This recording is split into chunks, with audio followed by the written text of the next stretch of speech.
तो दोस्तों, आज की स्टोरी है मर्द का अबॉर्शन।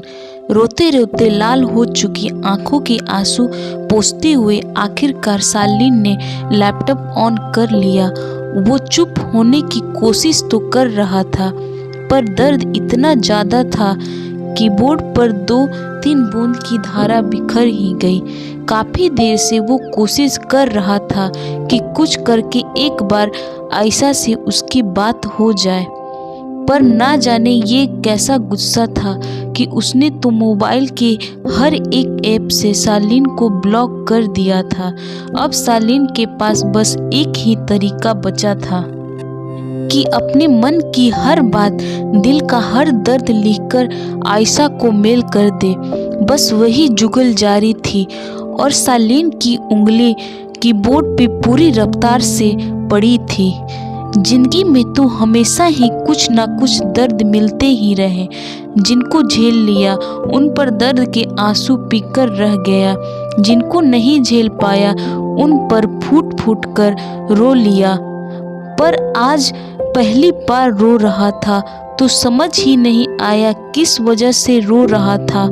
हम दोनों के बीच जो पति पत्नी का रिश्ता है उसको ही इतनी अहमियत दी कि आज आप परेशान होती हैं तो उसका दर्द मुझे होता है, और अक्सर आपके दर्द में मेरी आंखों में बूंद आ जाती हैं। वरना आप ही बताइए, आपको कुछ भी हो, आपके साथ कुछ भी हो, उससे मेरा भला ऐसा क्या बिगड़ता है कि मेरी आंखों से बस आपके दर्द के लिहाज से नम हो जाए। पर ये हमारे बीच का प्यार है कि ज़रूर, हाँ, हर बार ही मेरी ही तरफ से कुछ ना कुछ ऐसा हो जाता है कि आपको वो नाराज़गी दिखने पड़ती है। मैं समझ जाता हूँ और अपनी गलती मानकर पछतावे में रो पड़ता हूँ। आखिर यही तो तरीका है जिससे इंसान को बेहतर होने के लिए सबक मिलता है। पर आज तो जो भी हुआ उस पर मैं कई बार रोया, पर एक बार भी रोने की वजह ही नहीं समझ आई। ऐसा भला कैसे हो गया कि कोई ज़िंदगी में आकर 7-8 महीने में आपको सबसे अच्छे से समझ गया, और हम अपनी हर जी तोड़ कोशिश के बावजूद अपने इतने सालों की ज़िंदगी में ना ही किसी और को समझ पाए और ना ही आपको समझ पाए। 8 महीने में आपको सबसे अच्छे से समझ गया, और हम अपनी हर जी तोड़ कोशिश के बावजूद अपनी इतनी सालों की ज़िंदगी में ना ही किसी को और समझ पाए और ना ही आपको समझ पाए। मैं और क्या कहूँ, क्योंकि मैंने तो हमेशा ही सब कुछ किया, सबको समझने की अपने तरफ से हर कोशिश की। हाँ, पर एक सच अब मुझे महसूस हो रहा है, मैंने तो सब कुछ समझ लिया, पर कभी किसी ने मुझको समझने की कोई ज़रूरत ही नहीं समझी। पिछले साल की ही बात है, आपको लगा हमारे बीच बच्चा नहीं आना चाहिए और आपने तुरंत फैसला लेकर अबॉर्शन करा लिया। फिर 1 साल में ही आपको बच्चे की इतनी जल्दी हुई कि आपने क्या क्या तरीका अपना डाला, शायद मुझे भी नहीं पता। और आज हमारी छोटी सी जो बेटी है वो तो बस नाम की ही है, हम दोनों की बेटी बनकर रह गई है।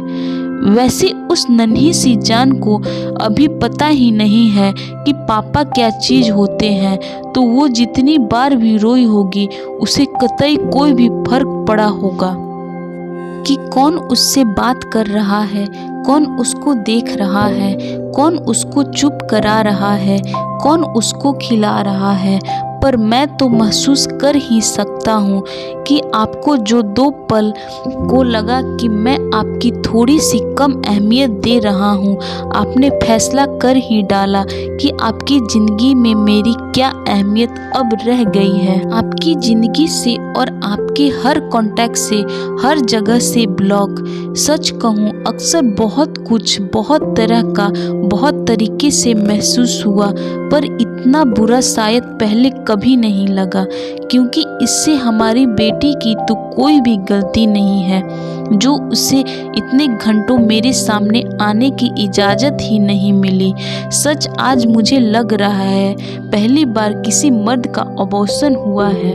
सच में मेरा अबॉर्शन। लिखते लिखते शार्लिन ने एक लंबी सांस खींचने की कोशिश की, जैसे वो सांस नहीं ले पा रहा था, पर वो इस कोशिश में भी जरूरी सांस ले नहीं पाया, क्योंकि शायद अबॉर्शन का दर्द बहुत ज़्यादा था और उसका दर्द और बड़ी थकान से टूटा हुआ जिस्म बिल्कुल बेजान तने की तरह एक ओर को लुढ़क गया।